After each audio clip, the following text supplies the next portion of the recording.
అంటే ఇలాగే ఉంటుందా? మాచర్ల వెళ్ళే తెలుసుకుందాం. హలో అండి, నేను మీ వెంకట్టానం. ఈరోజు స్టూడియోలో మనతో ఉన్నారు డాక్టర్ కమలాసనరావు గారు. డాక్టర్ కమలాసనరావు గారు పల్నాడు మాచర్లలో ఒక ప్రముఖ వైద్యులు. అంతేకాకుండా వారు సంగీత సాహిత్య రంగాల్లో ఎనలేని కృషి చేశారు. తరువాత వారు సంక్రాంతి పండుగ సందర్భంలో నూతన గాయకులను ఎంకరేజ్ చేయడానికి వివిధ కార్యక్రమాలు, మనము పడదాం నేను పడతా లాంటి కార్యక్రమాలను వారు ఏర్పాటు చేశారు. వీరితో ఈరోజు మనం కాస్త ఇంటర్వ్యూ తీసుకున్నాం. సార్ నమస్కారం. సార్ స్వాగతం. అయితే సార్, ఇటీవల జరిగినటువంటి అల్లర్లు కారణంగా ఎన్నికల సందర్భంగా మనం చూసాం కదా సార్, పల్నాడు మాచర్ల అంటే తెలియని వారు లేరు అనే విధంగా ఉంది రెండు తెలుగు రాష్ట్రాల్లో కూడా. అలాగే భారీ మెజార్టీతో ఒక కొత్త ప్రభుత్వం కూడా ఏర్పాటవుతుంది. దీనిపైన మీరు ఎలా స్పందిస్తారు సార్? ముందుగా కొత్తగా ఎన్నికైనటువంటి నూతన ప్రభుత్వానికి శుభాకాంక్షలు, అభినందనలు తెలియజేస్తున్నాం. ముఖ్యంగా మా మాచర్ల కాన్స్టిట్యుయెన్సీ అనేది ఈ మధ్యకాలంలో బాగా విపరీతంగా ప్రాచుర్యం పొందింది. అయితే ఈ ప్రాచుర్యం ఒక మంచి కీర్తి కన్నా కొద్దిగా చెడు కీర్తినే మూట కట్టుకుందని చెప్పాలి. కానీ నిజానికి పలనాడు అనగానే మనకు గుర్తొచ్చేది చిన్న చిన్న రాళ్ళు చిల్లర దేవుళ్ళు అన్నట్టు శ్రీనాథుడు. ఇక్కడ యాక్చువల్గా కొన్ని చోట్ల చిన్న చిన్న విభేదాలు ఉన్నమాట నిజమే అయినప్పటికీ కూడా నిజానికి మీరు అనుకుంటున్నట్టుగా ఇక్కడ పలనాడులో అంత గొడవలు ఏమీ లేవు. అయితే ఈ ఎలక్షన్ సందర్భంగా ఈ గొడవలు కావడం అనేది కొద్దిగా మాలాంటి పెద్దలకి కొద్దిగా ఇబ్బందికరమే. దాన్ని చెప్పుకోకూడదు. ఏది ఏమైనప్పటికీ ఈ మార్పు అనేది ఎప్పుడూ సహజమే. పదవి కానీ అధికారం కానీ లక్ష్మి కానీ ఎప్పుడూ ఒకరి దగ్గర నిలకడగా ఉండదు. దానికోసం మనం చింతించే అవసరం లేదు, సంతోషపడే అవసరమే లేదు. ఎందుకంటే అధికారం పీయడం నిన్న ఒకళ్ళది, ఈవేళ నాది, రేపు మరొకటి, ఇవన్నీ సహజం.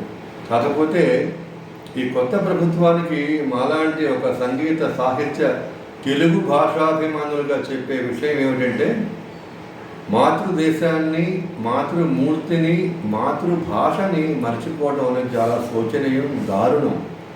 అంతకన్నా మరొక పాపం మరొకటి లేదు. కాబట్టి ఈ కొత్త ప్రభుత్వానికి నేను విన్నవించేటువంటి ఒక వేడుకలు ఏమిటంటే, అయ్యా మీరు తెలుగును కాపాడండి. ముఖ్యంగా ఎలిమెంటరీ స్థాయి అంటే ప్రాథమిక విద్యాభ్యాసం 5వ తరగతిలోపు ఖచ్చితంగా మాధ్యమాన్నంతా తెలుగులోనే ఉంచండి. ఆ తర్వాత ఎవరి ఇష్టమైన మాధ్యాన్ని వాళ్ళు ఎన్నుకుంటారు. దానివల్ల తెలుగు భాష బతుకుతుంది.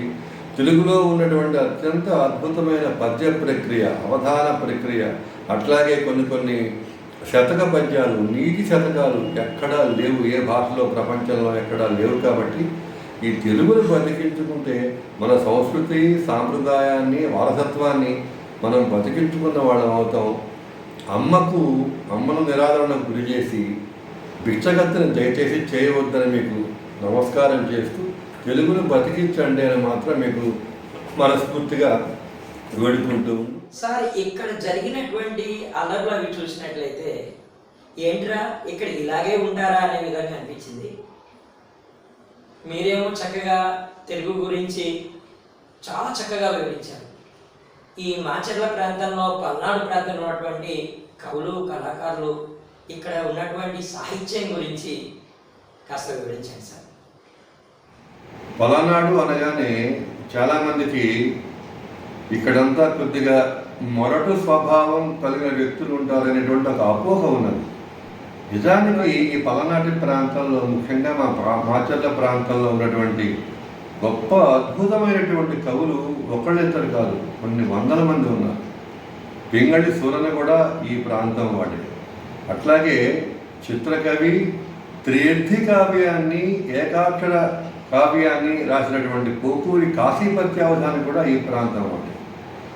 నేను దాదాపు ఒక 40-50 ఏళ్ల నుంచి ఇక్కడ గమనిస్తూ ఉన్నాను. నేను స్థానికుని కాబట్టి ఎంతమందో గొప్ప గొప్ప కవులు సరికొండ బుచ్చిరాజు గారని, అట్లాగే డాక్టర్ బిబిఎల్ నరసింహారావు గారు, డాక్టర్ పాలపర్తి వేణుగోపాల్ గారు, అట్లాగే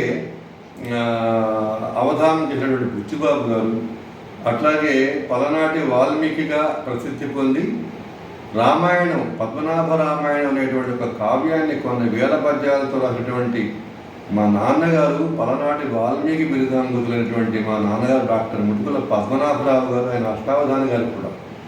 అట్లాగే ఆయన విగ్రహం ఇవాళ మాచర్ల సెంటర్లో కూడా ఉన్నది. అట్లాగే మరొక అద్భుతమైనటువంటి రచయిత శ్రీ దానం సుప్రసాద్ గారు. ఎందుకంటే ఆయన 1-2 వ్యాసాలు రాయరా, ఆయన రాసిన వ్యాసాలు భక్తివి కావచ్చు, సైకాలజీ గురించి కావచ్చు, మామూలువి కావచ్చు, కొన్ని వేల వ్యాసాలు కొన్ని ప్రముఖ జనపత్రికల్లో అచ్చవటం జరిగింది. ఆయన ఈ ప్రాంతం మాచర్లవాడు. అట్లాగే ప్రసిద్ధ కవులు ఇంకా ఉన్న గుర్రం చెన్నారెడ్డి గారు, ప్రసిద్ధమైనటువంటి నాటకకర్త ఆయన గుర్రం చెన్నారెడ్డి గారు. అట్లాగే మళ్ళీ చెప్పుకుంటూ పోతే పత్తిగుడిపు వారు. అట్లాగే ఒక పెద్ద పేరు గుర్తు రావట్లేదు, మన భగవద్గీతకి గొప్ప భాష్యం రాశారు ఆయన, వారు ఈ ప్రాంతం వాళ్ళే. ఇట్లా చెప్పుకుంటూ పోతే సంగీతం సాహిత్యంలో ఉన్నారు. అట్లాగే నేను సాహితీ ప్రియుడినే కాకుండా సంగీత ప్రియుడిని కూడా. కాబట్టి మాచర్లని ఒక కళా కేంద్రంగా, కళా రాజధానిగా చేయాలనే ఉద్దేశంతో నేను గత 25-30 ఏళ్ల నుంచి కూడా మనము పాడదామనేటువంటి సంగీత కార్యక్రమాన్ని, ఎవరైనా వచ్చి పాడవచ్చు, దాంట్లో ఎంట్రీ ఫీజు పైసా తీసుకోకుండా వాళ్ళందరికీ భోజనము, ఏర్పాట్లు, సదుపాయాలు అన్నీ చేసి వచ్చిన ప్రతి వాళ్ళకి గిఫ్ట్లు ఇచ్చి, బహుమతులు ఇచ్చి ఒక పెద్ద కార్యక్రమాన్ని ప్రతి సంక్రాంతికి చేస్తున్నాను, నేను ఇప్పటికీ చేస్తున్నాను.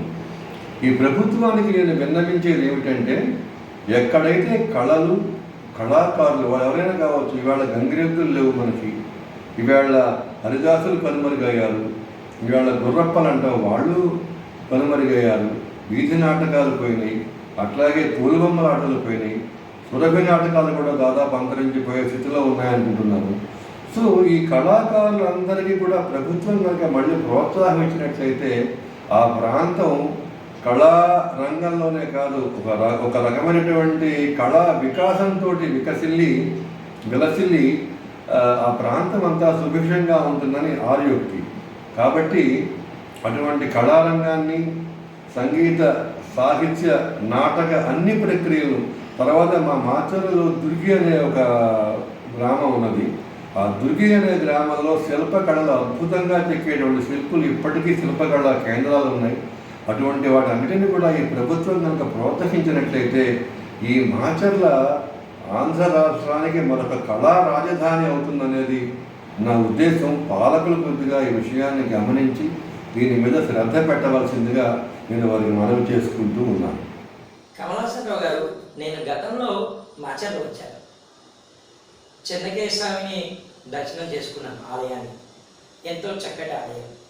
ఈ ఆలయం యొక్క చరిత్రను కాస్త వివరించండి. అలాగే ఈ మాచర్ల చుట్టుపక్కల ఉన్నటువంటి పర్యాటక ప్రాంతాల గురించి కాస్త వివరిస్తారా?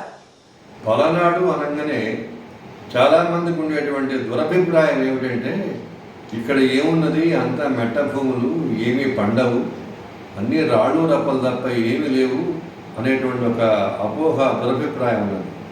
కానీ నిజానికి మా పలనాడు, మా మాచర్ల పరిసర ప్రాంతాలు ఎంత సుందరంగా ఉంటాయో ఒక్కసారి మీరు పర్యాటకులు వచ్చి చూసినట్లయితే అర్థమవుతుంది. ఉదాహరణకి మా మాచర్లకు అత్యంత సమీపంలో 10-15 కిలోమీటర్ల దూరం లోపలే ఎత్తిపోతలు అనేటువంటి ఒక గొప్ప జలపాతం ఉంది. అత్యంత సుందరమైనటువంటి ప్రదేశం.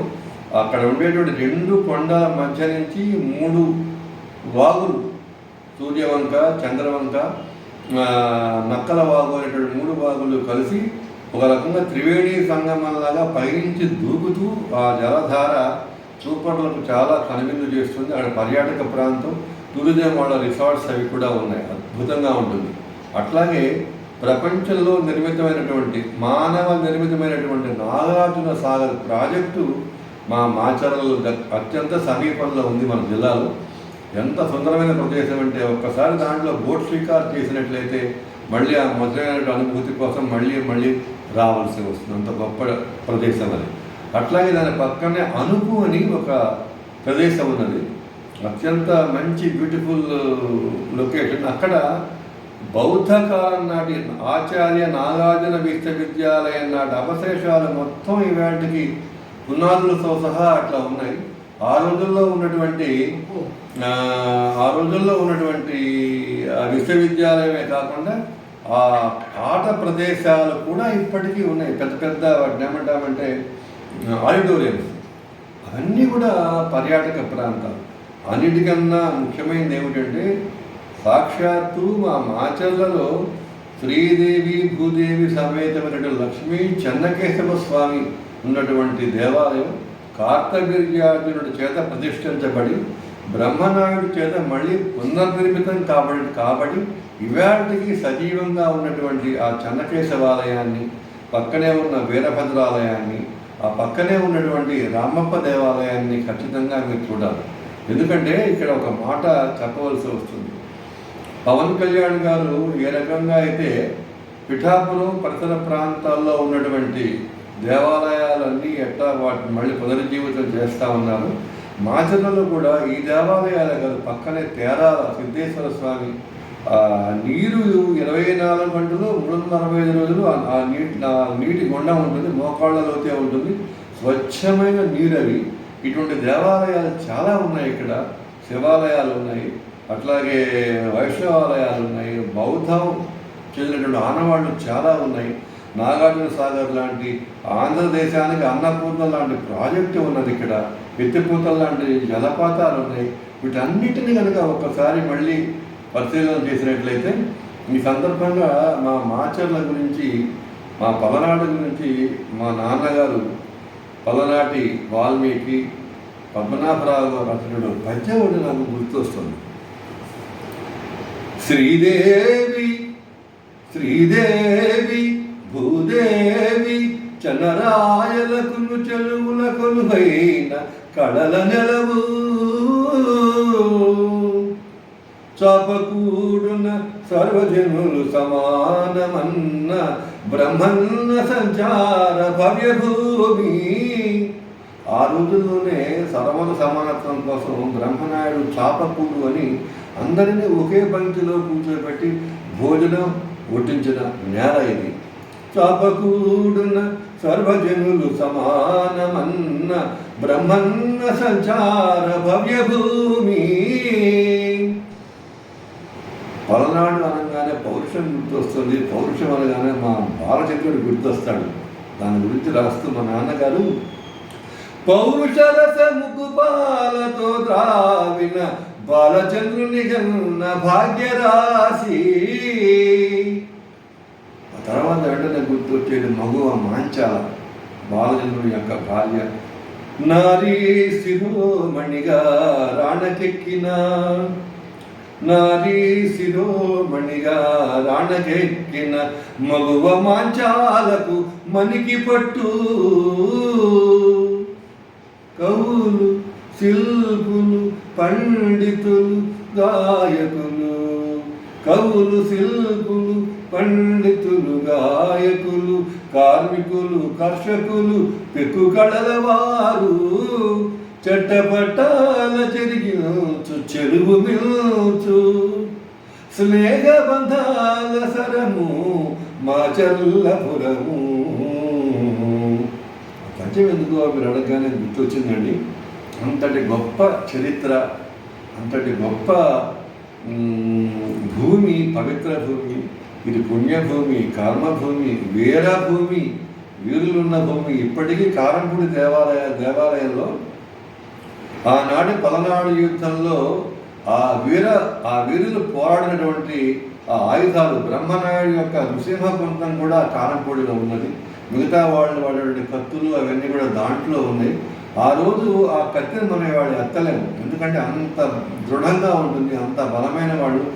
ఎప్పుడో కొన్ని వందల ఏళ్ల క్రితం వాడినటువంటి ఆయుధాలు ఇప్పటికీ ఉండటం కూడా ఈ ప్రాంతానికి ఎంతో ప్రసిద్ధి.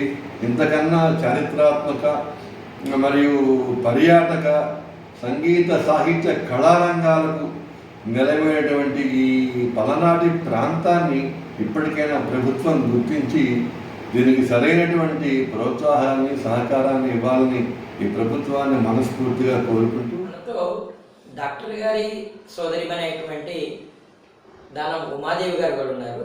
మేడం నమస్కారం.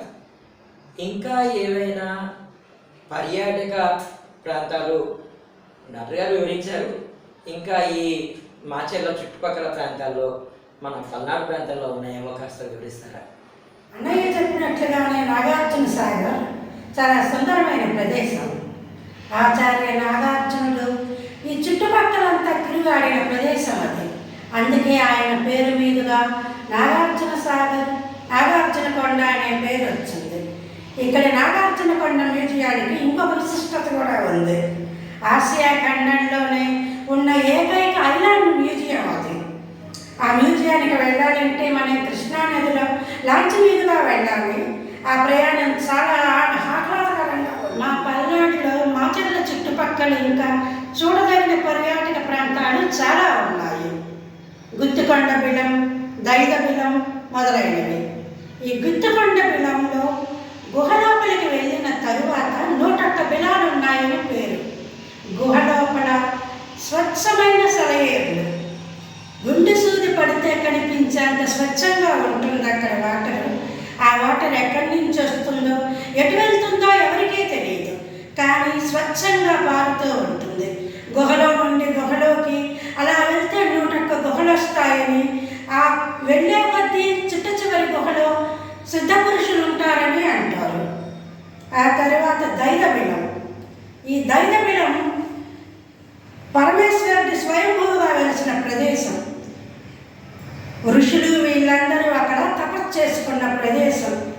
శివరాత్రి మొదలైన రోజుల్లో అసలు భక్తుల తాకిడి విపరీతంగా ఉంటుంది ఆ రోజుల్లో.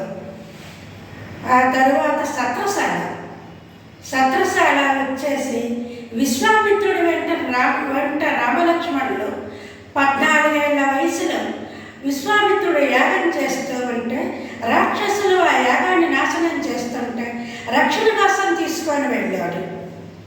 అక్కడ విశ్వామిత్రుడు యాగాన్ని నాశనం చేస్తూ ధ్వంసం చేస్తున్నటువంటి రాక్షసులని అస్త్రశస్త్రాలు ఉపయోగించి శ్రీరాముడు లక్ష్మణుడు రాక్షస సంహారం చేశారు. అందుకే దాన్ని సత్రశాల అంటారు. మా ప్రాంతంలోనే కొండవీటి కోట ఉన్నది. ఈ కొండవీటి 2 రోజులు పరిపాలించేటప్పుడు ఇది చాలా పటిష్టత కలిగి శత్రువులు ఆక్రమించుకోవడానికి దుర్భేద్యంగా ఉండేది. ఈ కొండవీటి కోటకు దగ్గరలోనే ప్రపంచంలోనే ఏకైక వెన్నబుద్ధ శ్రీకృష్ణుడు ఆలయం ఇక్కడే ఉన్నది. నిదానంపాటి అమ్మవారు మాచర్లకు చాలా దగ్గరలోనే నిదానంపాటి అమ్మవారి దేవాలయం కూడా ఉన్నది.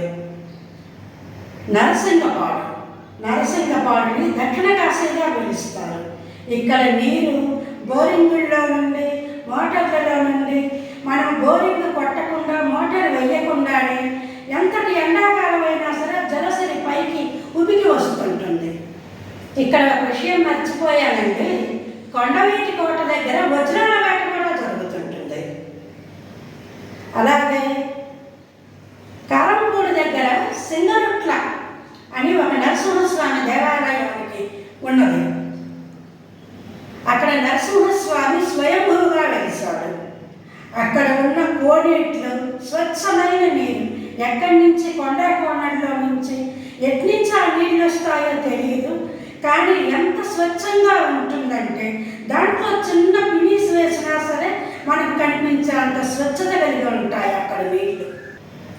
అలాగే మా పల్నాడులో మోర్చంపాడు గ్రామంలో ఒక శివాలయం ఉన్నది. బుక్కమల్లేశ్వర స్వామి అంటాం ఆయన్ని.